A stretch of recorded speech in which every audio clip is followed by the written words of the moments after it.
আমাদের আহাদ ভাইয়া লাল পরি, হলুদ পরি, ব্ল্যাক পরি সবই হচ্ছে টিস্যু পাখি। মাশাআল্লাহ কিউট পাখি। দেখছো? আহাদের লাল পরি, হলুদ পরি, ব্ল্যাক পরি তিশা। হঠাৎ করে এই কমেন্টটা কে তিশাকে করেছে, আর কমেন্টটা দেখে তিশাই বা কেন এত খুশি? কাকে এই কমেন্টটা তিশা পড়ে শোনাচ্ছে?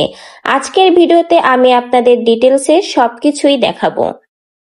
তিশা তার একটা পোস্টে বলেছিল সে চাঁদের থেকেও সুন্দর। আয়নায় তার নিজেকে দেখার পরে মনে হলো চাঁদ তার কাছে কিছুই নয়, সে চাঁদের থেকে সুন্দর। এছাড়াও তিশা সবসময় বলে সে পরি, আহাদের লাল পরি সে।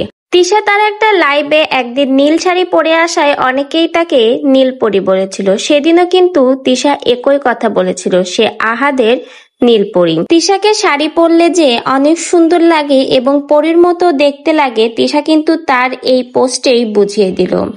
হঠাৎ করে তিশাকে একজনে কমেন্টে লিখেছে সে হলো আহাদের লাল পরি, হলুদ পরি এবং কালো পরি।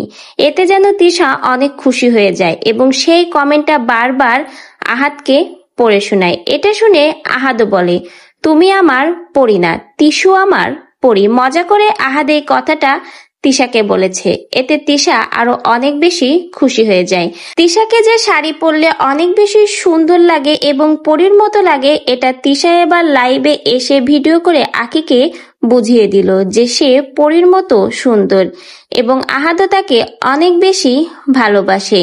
তিশা যে সবসময় আখিকে ছোট করে দেখেছে এবং সবসময় ছোট করতে চেয়েছে, তা কিন্তু তিশার অনেক ভিডিও এবং কথার মাধ্যমে প্রকাশ পায়।